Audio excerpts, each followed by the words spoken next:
사랑하는 성도 여러분, 오늘은 창세기 6장 우리 9절에서 22절 말씀을 통해 이 설렘과 고통 사이 은혜로 걷다라는 제목으로요 함께 말씀을 좀 나누고자 합니다. 여러분 혹시 인생을 살면서 무언가 설레이는 일을 시작하실 때가 있으셨나요? 감사합니다. 무언가를 새롭게 할 때 이 설렘을 경험하는 경우가 종종 있죠. 저도 개척을 한다고 이야기하고 정말로 이 무작정 교회를 뛰쳐나와 새로운 여정을 걷기 시작했을 때 이 마음속의 설렘이요 정말로 이루 말할 수 없을 정도로 강했습니다. 또 뿐만 아니라 이 개척과 함께 동시에 하나님께서 나에게 주신 또 다른 달란트 사진이라는 그 분야를 통해서 또 복음을 어떻게 전하게 하실까라는 상상을 펼치니까요 가슴이 막 쿵쾅쿵쾅 거리는 거예요. 이 설렘이요 이루 말할 수 없었습니다. 너무나 컸죠. 그런데 여러분 이 설렘이요 막상 그런 삶을 살아가다 보면 오래가지 않을 때가 있는 것 같습니다. 우리가 생각했던 만큼 그 설렘이요 오랫동안 지속되지 않는다라는 거예요. 너무 빨리 사라질 때가 참으로 많죠. 저는요 오늘 이 말씀을 나눌 때 이와 같은 주제를 좀 가지고 나누고 싶습니다. 오늘은 이 설렘을 실제로 살아내었던 이 노아에 대한 이야기를 한번 나누고 싶은데요. 오늘은 이 말씀을 통해서 이 노아의 여정을 함께 보면서요. 우리의 사명과 그리고 하나님의 은혜를 다시 한번 붙드는 그 설렘을 다시 한번 붙드는 그런 시간이 되었으면 좋겠습니다. 오늘 말씀을 좀 보면요. 9절의 말씀의 시작은 이 노아의 족보에 대한 소개로 시작을 합니다. 그런데 이 소개가요. 조금 특별합니다. 노아의 족보라고 이야기하지만 실제로 노아의 후손에 대한 이야기보다요. 노아에 대한 이야기가 더 많이 나오는 게 이 9절의 말씀이에요. 지금까지 우리가 말씀을 쭉 보면서요. 창세기에 등장했던 이 족보들을 살펴보면 정말로 족보다운 이야기가 기록되어져 있습니다. 그러니까 후손에 대한 이야기가 기록되어져 있다라는 거예요. 창세기 4장에 보면 가인의 후손에 대한 이야기가 나오죠. 야발과 두발가인과 유발에 대한 이야기. 그리고 창세기 5장에 보면 아담의 계보라고 해서 실제로는 셋의 계보죠. 그와 같은 계보들 누가 누구를 낳고 누가 누구를 낳고 누가 누구를 낳고 누구는 몇 살까지 살았더라. 에녹은 하나님과 함께 동행하였더라와 같은 실제로 족보와 같은 이야기가 기록되어져 있습니다. 그런데 오늘 말씀은요 그렇게 되지 않다라는 거예요. 9절에서 이것은 노아의 족보니라 라고 이야기하고 있지만 실제로 내용은 전혀 다른 내용, 노아에 대한 내용이 가득하다라는 거죠. 한번 9절의 말씀 볼까요? 9절의 말씀에요 이렇게 기록되어져 있습니다. 자, 한번 보세요. 한번 9절과 10절 말씀입니다. 읽겠습니다. 시작. 이것이 노아의 족보니라. 노아는 의인이요 당대의 완전한 자라. 그는 하나님과 동행하였으며 세 아들을 낳았으니 셈과 함과 야벳이라. 아멘. 9절에 일으켜 노아에 대한 소개는 너무나 장황하게 설명되어져 있는데 실제로 노아의 후손에 대한 이야기는요 간결하게 이야기합니다. 세 아들을 낳았으니 셈과 함과 야벳이라 라고 이야기하고 있다라는 거예요. 여러분 왜 9절은요 이것은 노아의 족보니라 라고 이야기하면서 노아에 대한 이야기만 잔뜩 써놓은 것일까요? 노아의 족보에 있어서 중요한 점이 바로 노아이기 때문이에요. 그러니까 오늘 이 스토리, 이 내러티브에서 이야기하고 싶은 게 노아에 대한 이야기이기 때문이라는 거죠. 여러분 그래서요 노아의 족보라고 이야기하지만 실제로 그 이후에 나오는 성경의 이야기는요 세상에 대한 심판과 노아를 중심으로 구원받는 이야기가 기록되어져 있습니다. 즉 노아로부터 생명이 유지될 거야. 노아로부터 구원이 일어날 거야. 노아로부터 이 세계가 유지될 거야 라는 홍수 이야기가 기록되어져 있다라는 거예요. 노아의 족보니라라고 이야기하면서도 말이죠. 여러분 그래서요 이 이야기가 어떻게 흘러가냐면 11절부터는요 노아 외의 세상이 왜 심판받을 수밖에 없었는지에 대한 이유가 등장합니다. 그러니까 노아를 중심으로 세상에 대한 이야기가 펼쳐진다라는 거예요. 그래서 11절에요 이렇게 기록되어져 있습니다. 그때의 온 땅이 하나님 앞에 부패하여 포악함이 땅에 가득한지라 라고 기록되어져 있어요. 그러니까 노아가 살았던 그 시대는요 온 땅이 하나님 앞에서 부패한 시대였다라는 거예요. 여기서 부패하다라고 사용된 이 히브리어 단어는요 이 샤하트라는 동사입니다. 이 동사는요 여러 가지 형태가 있는데요 특별히 나팔령으로 쓰여져 있어요. 이 니팔령으로 쓰여졌어요. 이 니팔은요 수동태 혹은 죄기형의 의미를 지니고 있습니다. 무슨 말이냐면요 그 부패함의 원인이 본인 스스로에게 있거나 동시에 서로에게 영향을 주고 있다라는 것을 의미한다라는 거예요. 그러니까 이 세상이 이 노아가 살았던 이 시대가 악했던 이유가 무엇이냐면 그 시대 가운데 원인이 있다라는 거죠. 스스로 그 부패하였고 그 부패함이 서로에게 영향을 주어서 그 시대가 정말로 너무너무나 심각하게 부패하게 되었다라는 것이 성경에서 이야기하고 있는 내용이다라는 거예요. 여러분, 여기서 우리가 알 수 있는 사실 한 가지가 있습니다. 인간의 부패함이요, 타인에게 있지 않다라는 거예요. 우리의 부패함이요, 남에게 있지 않다라는 겁니다. 우리의 부패함의 원인은요, 나에게 있다라는 거예요. 이와 같은 관점으로 모든 것들을 바라보며 모든 것들이 어떻게 보면 되게 간결해집니다. 교회가 타락하는 이유가 어디에 있을까요? 나에게 있다라는 거예요. 직장이 어려워지는 이유가 어디 있을까요? 나에게 있다라는 거죠. 가정이 불화가 생기는 이 원인이 어디 있어요? 나에게 있다라는 거예요. 나라가 어려워지는 원인이 어디 있습니까? 나에게 있다라는 거죠. 이것이요, 타락한 인간, 부패한 인간과 땅의 결과라고 성경은 이야기하고 있다라는 거예요. 그리고 이와 같은 부패함은요, 결국 어떤 것을 만들어내냐면 인간의 포악함을 만들어냈다라고 성경은 기록합니다. 그래서 오늘 말씀 11절에요, 이렇게 이야기해요. 포악함이 땅에 가득한지라. 가득하다라는 것은요, 충만하다라는 거예요. 여러분, 땅에 충만하다라는 이 말하면요, 어떠한 문장이 떠오르지 않으신가요? 하나님께서 인간을 창조하시고 한 가지 축복을 내려주죠. 생육하고 번성하여 땅에 충만하라라고 말씀하시죠. 어떻게 보면 이 노아의 이야기가요, 하나님께서 인간에게 주셨던 그 축복과 대조를 이루고 있습니다. 인간은 하나님의 축복을 누리면서 정말로 하나님의 건강한 통치, 대리 통치를 수행하며 이 땅을 아름답게 충만하게 만들어야 했음에도 불구하고 부패한 인간은 거꾸로 아름다운 하나님의 통치가 충만해지는 것이 아니라 이 땅이 포악함으로 충만하게 만들어져 버렸다라는 거예요. 여러분, 그래서요, 이 11절의 말씀은요, 이 땅의 부패함이 얼마나 심각해졌는지를 보여주는 말씀이라는 거예요. 하나님의 창조 질서가요, 얼마나 심각하게 무너졌는지를 보여주는 말씀이 이 11절의 말씀이라는 거죠. 완전히 무너져 버린 거예요. 그래서 12절에서도요, 하나님께서 이런 세상을 보시면서 이렇게 평가하세요. 하나님이 보신즉 땅이 부패하였으니. 하나님의 평가가 등장한다라는 겁니다. 하나님의 평가 역시 뭐예요? 이 땅이 부패했다라는 거예요. 그리고 이 땅이 부패했는데 심지어 땅에 있는 모든 혈육이 있는 자의 행위가 부패했다라고 성경은 기록합니다. 여기서요, 모든 혈육이 있는 자라고 하면 누구를 가리킬까요? 보통 구약 성경 안에서는 인간을 가리킵니다. 그런데 특별히 우리 창세기 6장 안에서의 이 모든 혈육이 있는 자는요, 인간을 좀 넘어서서 있는 존재들, 그러니까 좀 더 그러니까 좀 더 포괄적인 의미에서의 동물과 어떤 생물을 다 포함한다라고 생각을 해야 합니다. 그러니까 좀 더 확장해서 생각해야 된다라는 거예요. 왜냐하면 창세기 이 홍수 사건의 이야기에 있어서 9장 이후에 하나님께서 언약을 맺으실 때 사람과의만의 언약이 아니라 동물들과의 언약도 함께 포함되어서 이야기하고 있다라는 거예요. 실제로 창세기 9장 9절에서 10절에요, 이렇게 이야기합니다. 내가 내 언약을 너희와 너희 후손과 너희와 함께한 모든 생물 곧 너희와 함께한 새와 각축과 땅의 모든 생물에게 세우리니 라고 이야기해요. 그러니까 이 대상이요, 인간만 포함되어져 있는 게 아니라 그 인간과 함께한 모든 생물들, 모든 존재들도 포함되어져 있다라는 거죠. 그래서 이 땅의 부패함이 단순히 인간만의 부패함이 아니라 인간과 함께했던 모든 존재들의 부패함을 이야기하고 있다라는 거예요. 그래서 하나님은 그 존재들을 다 쓸어버리려고 하신다라는 거죠. 여러분, 그래서요, 땅의 부패함은 인간의 부패함만이 아니라 인간의 스스로의 부패함이 주변에게도 충분한 영향을 주었다라고 우리는 생각할 수 있다라는 거예요.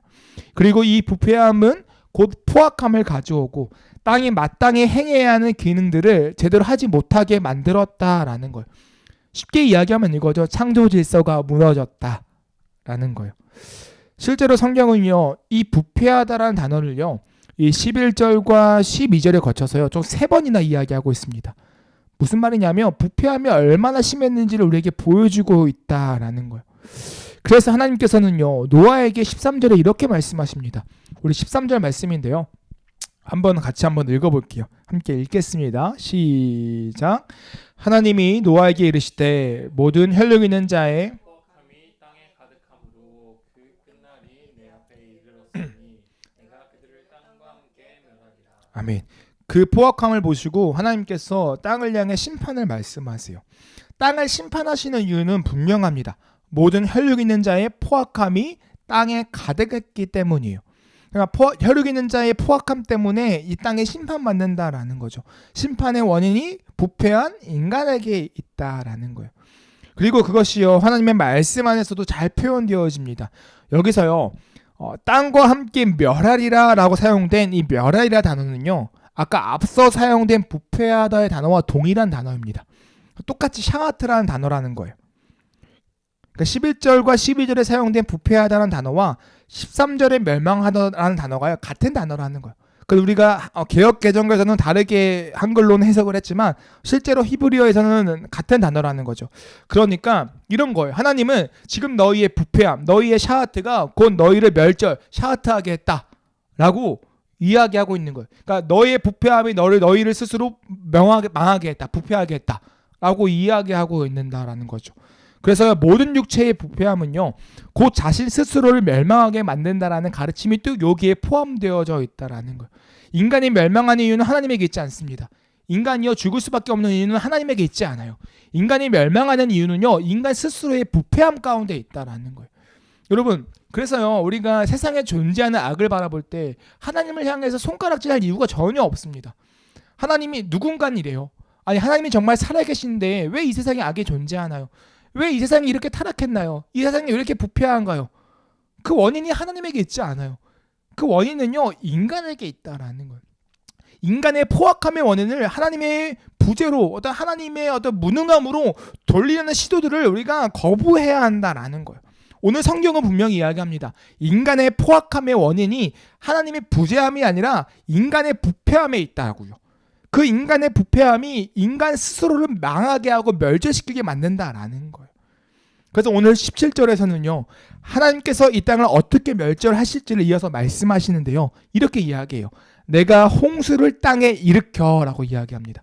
그러니까 홍수를 일으켜 땅에 있는 것들을 다 멸절하신다라고 말씀하시죠.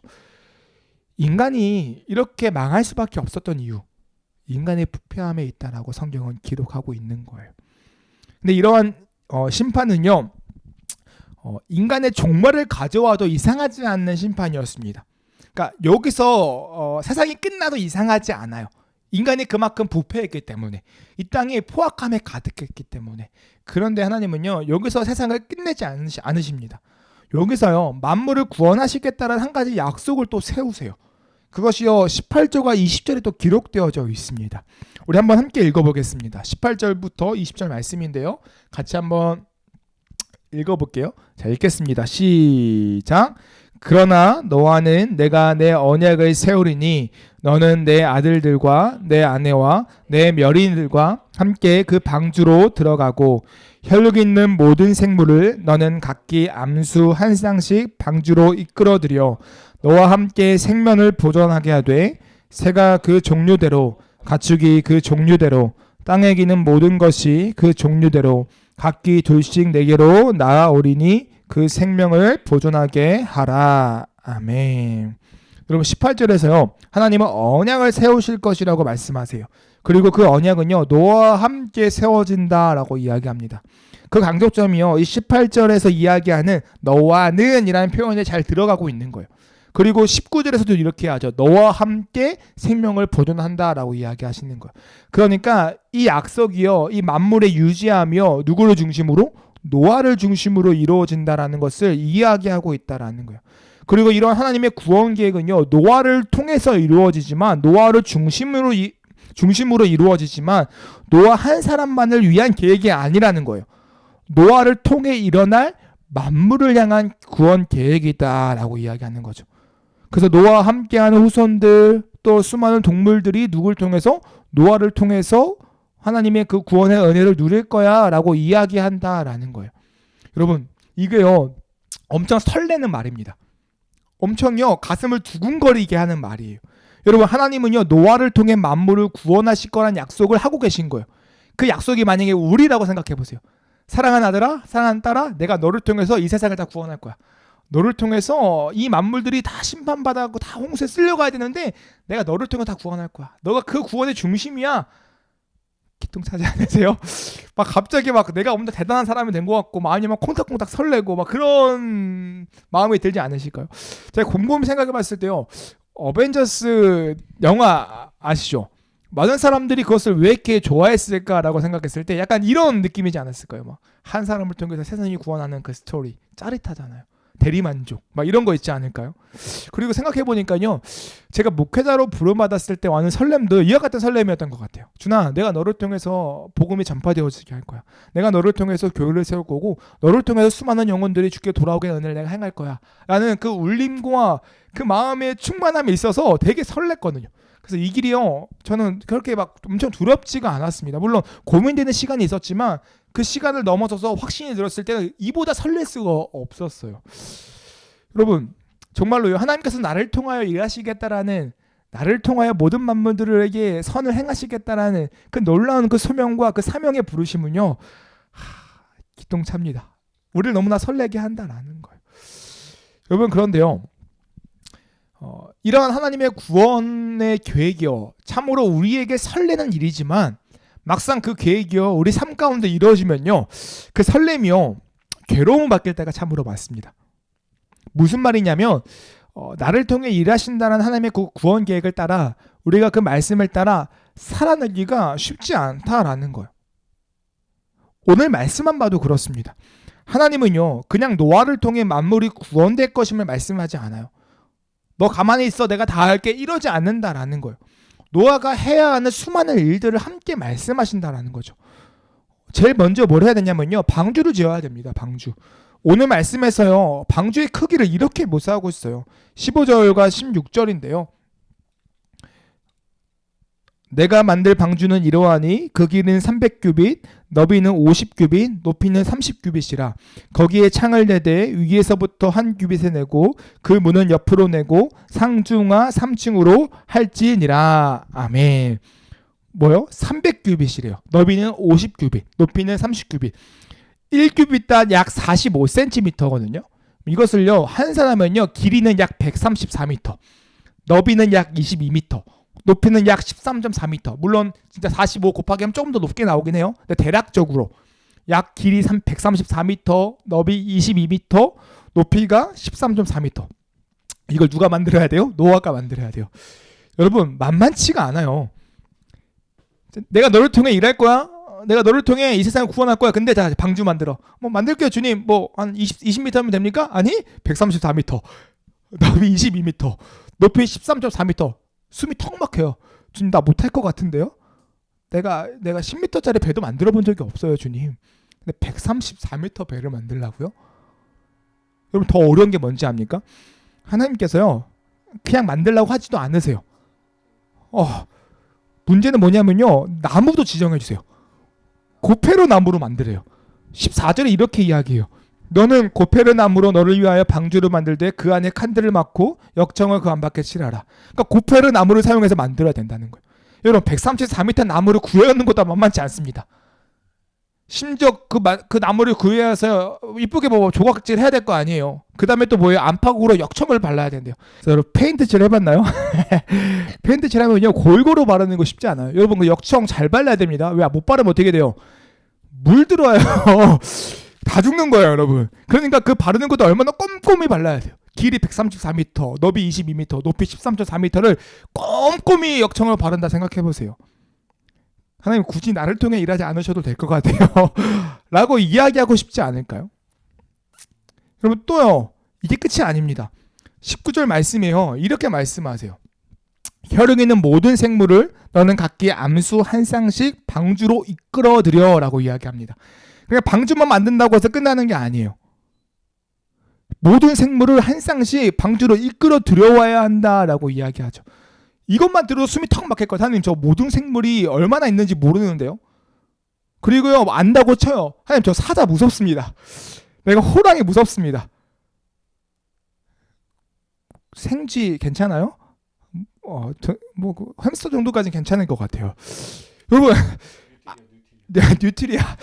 쉽지 않을 수도 있어요. 여러분, 악어 어떻게 할 거예요? 크로커다일. 이거 장난 아니에요. 지나 보니까 제가 해외 가서 악어 진짜 봤거든요. 무서워요. 걔를 어떻게 끌고 올 거냔 말이죠. 여러분, 쉽지 않습니다. 여러분 이게 끝이 아니에요. 끝이 아니에요. 21절에요. 벌써 숨 막히시죠? 21절에요. 또 이렇게 이야기합니다. 너는 먹을 모든 양식을 내게로 가져다가 저축하라. 이것이 너와 그들의 먹을 것이 되리라. 아멘. 심지어 뭐라고 말씀하시냐면 그 방주 안에서 생활할 동안 먹을 양식을 준비하라고 말씀하세요. 그런데요, 그 먹을 양식이요, 노아만 먹을 양식이 아니라 너와 함께할 그들의 모든 양식이에요. 그러니까 가축들의 양식도 준비해야 되고요, 너와 함께하는 자녀들과 며느리들과 이런 양식들도 다 준비해야 한다라는 거예요. 여러분, 이게 노아가 감당해야 하는 사명의 무게였습니다. 여러분 이쯤 되면 우리는 생각합니다. 하나님, 이거 하나님이 노아를 구하시는 게 아니라 그냥 노아가 열심히 해서 본인 스스로를 구한 것 같은데요? 라고 이야기해도 좀 괜찮은 말인 것 같아요. 노아의 열심과 성실함이 노아를 구원한 거 아닙니까? 라고 이야기해도 무방하다라는 거죠. 여러분, 그런데 성경은 분명히 이야기합니다. 이것이요, 노아의 어떤 노력과 공을 통해서 구원을 경험한 것이 아니라 노아를 통하여 일하신 하나님의 구원하심이라고 이야기한다라는 거. 그리고 하나님이 그렇게 약속하신다라고 이야기하고 있다라는 거죠. 여러분, 그래서요, 다시 한번 여쭈고 싶습니다. 하나님께서 여러분을 통하여 여러분들을 구원하실 뿐만이 아니라 여러분과 함께하는 수많은 자들을 함께 구원하신다. 그 일에 여러분을 쓰십니다. 라는 그 말이요, 설렘으로 다가오시나요? 대신 방주도 만들어야 되고요. 대신 역청도 발라야 되고요. 대신 어떻게 해요? 동물 모든 생물 한 쌍씩 다 데리고 와야 되고요. 먹을 것도 준비해야 돼. 여러분, 이 일은요, 설레는 일이 맞지만 성도에게 하나님의 구원하심이 나에게 임했다, 나를 통해 일하신다라는 그 가치가 너무나 기쁜 건 맞지만, 그런데 또 그 계획하심을 따라 살아가야 되는 그 순종의 그 의무는요, 그 설렘을 잃게 할 때가 참으로 많다라는 거예요. 종종 있다라는 거죠. 실제로 성도로서 살아가는 우리의 삶이 더욱더 그렇습니다. 우리는 설레는 마음을 가지고 직장에 가죠. 그리고 그 직장 속에서 어떤 기대를 해요? 내가 성도로서 그리스도인으로서 이 직장을 바꿀 거야.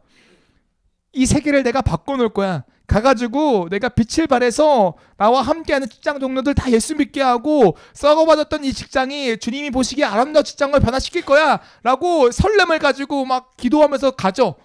막상 가는 게 어때요? 내 업무도 못해가지고 맨날 깨지고 혼나고 이러면서 괴로워하고 있는 이런 우리의 모습들을 보게 된다라는 거예요. 그저 성도로 살아가는 것을 이제 꿈도 못 꿉니다. 그리고 기도해, 하나님 나에게 왜 이런 곳을 보내셨습니까? 이것만 아니면 되겠습니다. 나를 도와주세요. 이렇게 한단 말이죠. 이게 현실이에요. 그저 급급하게 현실에 살아가 있는 나의 모습을 발견하는 거. 여러분, 그런데요, 이런 현실적인 고민 안에서 말씀 쭉 읽다가 보니까요, 이 노아가 장난 아닙니다. 약간 우리하고 레벨이 다른 것 같아요. 어나더 레벨 같아요. 우리 22절 말씀인데요, 한번 22절 말씀 한번 봐보겠습니다. 한번 읽어볼게요. 시작. 노아가 그와 같이 하여 하나님이 자기에게 명하신 대로 다 준행하였더라. 아멘. 여러분, 노아가 다 준행하였대요. 여러분, 이게 말이 됩니까? 그럼 대단하지 않아요? 그 큰 방주도 다 만들었고요, 역청도 다 발랐고요, 층도 만들었고요, 식량도 준비했다라는 거예요. 심지어 생각해보면요, 이 노아가 방주를 만들 때 사람들이 도와줬을까요? 아니요. 이 시대가 어떤 시대라고 처음에 소개하고 있죠? 부패하였다, 포악함이 가득했다라고 소개하고 있다라는 거예요. 여러분, 이러한 포악함에 가득한 시대 속에서 하나님의 말씀대로 살아가는 그 노아의 삶을 그 시대의 사람들이 지휘해 줬을까요? 아니죠. 가만히 뒀으면 양반이에요. 분명히요, 성경은 기록하고 있지 않지만 분명히요, 더 공격하고 더 괴롭게 했을 거라는 거죠. 더 어려운 환경 속에서 일할 수밖에 없었다라는 거예요.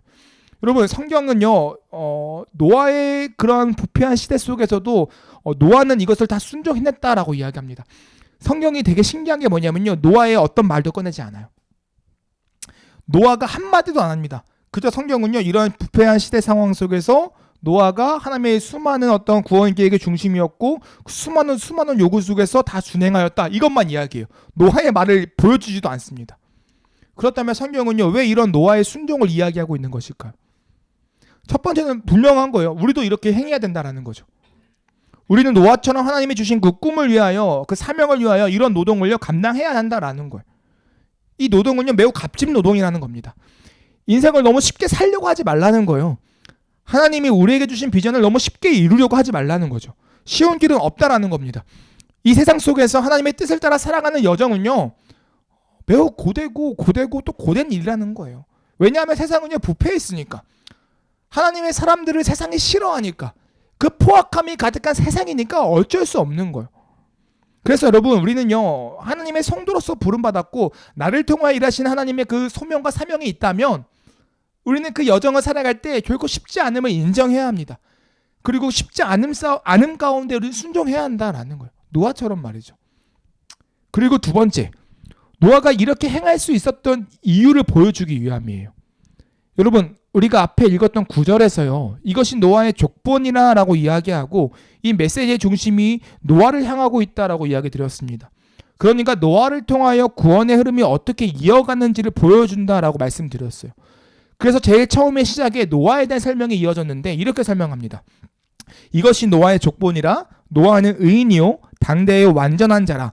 그는 하나님과 동행하였으며 라고 이야기합니다. 9절에서 분명히 이야기하죠. 노아는 당대의 완전한 자였다라고요. 그러니까 그 시대 속에서도, 그 부패한 시대 속에서도, 그 포악함이 가득한 시대 속에서도 노아는 완전한 자로서, 의인으로서 하나님과 동행하면서 살아갔다라는 거예요. 이것이 노아가 하나님의 모든 말씀에 순종할 수 있었던 힘이었다라는 거죠. 의인이자 완전한 자였기에, 하나님과 동행하는 자였기에 정말로 불가능해 보였던 하나님의 그 명령 앞에, 말씀 앞에 순종할 수 있었다라는 거예요. 그것이 가능했다라는 거죠. 그래서 우리가 이 땅의 소명자로서 사명자로서 살아갈 때 그 하나님의 말씀에 순종하기 위해 필요한 것은 하나님 앞에서 완전한 자가 되는 거예요.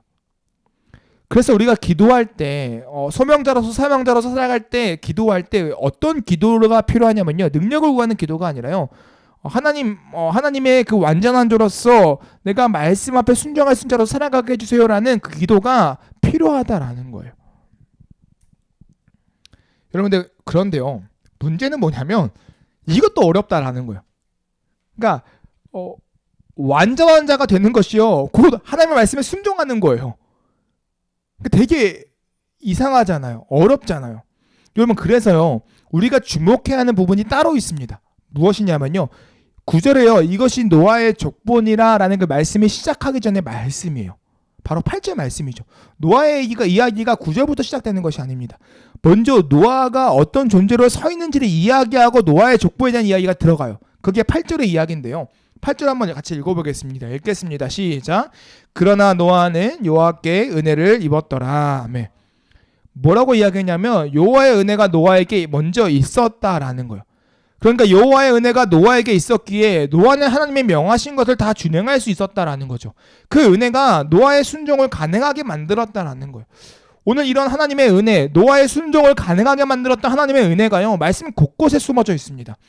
하나님은 노아에게요, 동물을 이끌어오라고 하시지만 하나님은 실제로 동물들을 노아에게 나오게 하셨어요. 그래서 창세기 7장 15절에요, 동물들을 태울 때 이렇게 이야기합니다. 무릇 생명의 기운이 있는 육체가 둘씩 노아에게 나와 방주로 들어갔으니. 그러니까 하나님의 은혜가 이 순간 가운데 임했다라는 거예요. 또 하나님은요, 노아에게 그냥 야, 너 방주 지어 이렇게 말씀하신 것이 아니라요, 구체적으로 얼마나 어떻게 만들어야 되는지를 같이 말씀해 주셨다라는 거예요. 여러분, 하나님은요, 우리를 통해 구원 계획을 이루실 거야 라고 말씀하실 때, 그러니까 너가 알아서 해가 아니라요, 그 말씀 가운데에 우리가 어떻게 행해야 하는지, 어떻게 살아야 하는지, 더 나아가 하나님의 뜻에 그 맞는 그 은혜를요, 우리에게 부어주신다라는 거예요. 우리에게 그 은혜를 허락하신다라는 거죠. 그 은혜가요, 하나님의 명령 안에 함께 포함되어져 있다라는 거예요.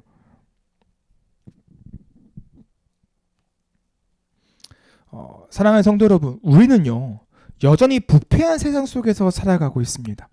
그리고 노아에게 말씀하셨던 것처럼 하나님께서는요, 이런 세상 속에서 저와 여러분들을 부르시고 택하셨다라고 저는 확신합니다. 그리고 이런 세상 속에서 우리를 사용하신다라고 저는 확신해요. 그 목회자의 소명을 받았을 때 그 기쁨이 저에게 아직도 있어요. 하나님께서 그 교회를 개척하게 하시면서 주셨던 그 설렘과 그 마음의 감동이 저에게 있습니다. 성도 여러분, 여러분들도 있으시죠?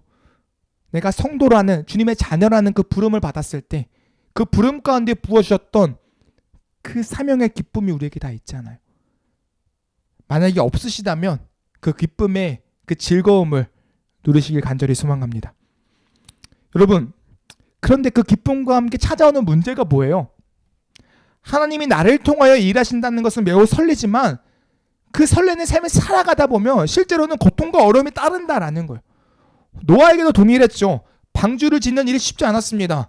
먹을 양식을 준비하는 거 쉽지 않았어요. 역청을 바르는 거 어려웠어요. 무엇보다 이 포악한 시대, 이 부패한 시대 속에서 하나님의 자녀로서 택한 자로서 소명을 따라 사명을 다하는 삶은요 더더욱 어려웠을 것입니다. 그러나 그럼에도 불구하고 그 노아는요 모든 것을 준행했다라고 성경은 기록하죠. 그렇게 우리가 이 말씀을 통해 확신할 수 있는 것 딱 하나, 우리 또한 노아처럼 모든 것을 준행할 수 있다라는 거예요. 왜냐하면 성경이 이야기하기를 노아가 이 모든 것을 준행할 수 있었던 그 이유가 노아의 완전함과 노아의 의에 있는 것이 아니라 하나님의 은혜 가운데에 그것이 가능했다라고 이야기하기 때문이에요.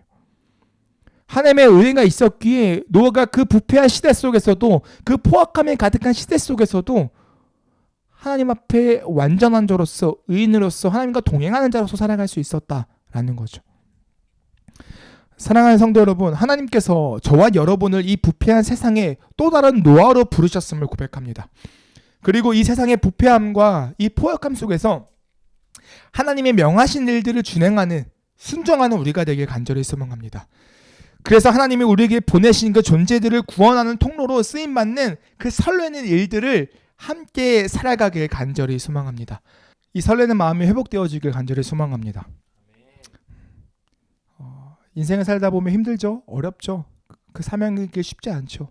그럴 때 그 설렘을 잃어버릴 수 있잖아요. 그런데요, 그 설레는 마음 다시 회복되어지길 간절히 소망해요. 그 설레는 마음 하나님의 은혜로부터 회복되어집니다. 내가 하는 것이 아니라 그 주님의 은혜가 모든 것을 가능하게 하신다라는 그 믿음의 고백으로부터 그 설렘이 회복되어질 줄 믿습니다. 하나님이 우리에게 주셨던 그 은혜를 따라 사도 바울도 마찬가지였어요. 사도 바울도요, 그 주님이 부르신 그 이방인의 사도라는 그 사명을 따라 걸어갈 때요, 그 인생이 결코 넉넉지 않았습니다. 수많은 고통과 수많은 어려움들을 감당해냈어야 돼요. 그러나 묵묵히 그 길을 걸어갈 때 하나님께서 은혜를 더하시고 또 그 은혜 가운데에 그 주의 사명을 이루어가시는 그 설렘들을 맛보았죠. 수많은 이방인들을 구원하는 일들을 사도 바울을 통해서 일하셨다라는 거예요. 하나님께서는 그와 같은 일들을 저와 여러분에게 동일하게 행하실 줄 믿습니다. 하나님의 은혜로 우리는 또 다른 노아로 살아갑니다. 부패한 세상 속에서도 주어진 사명을 감당하며 세상을 구하는 통로가 되길 간절히 소망합니다.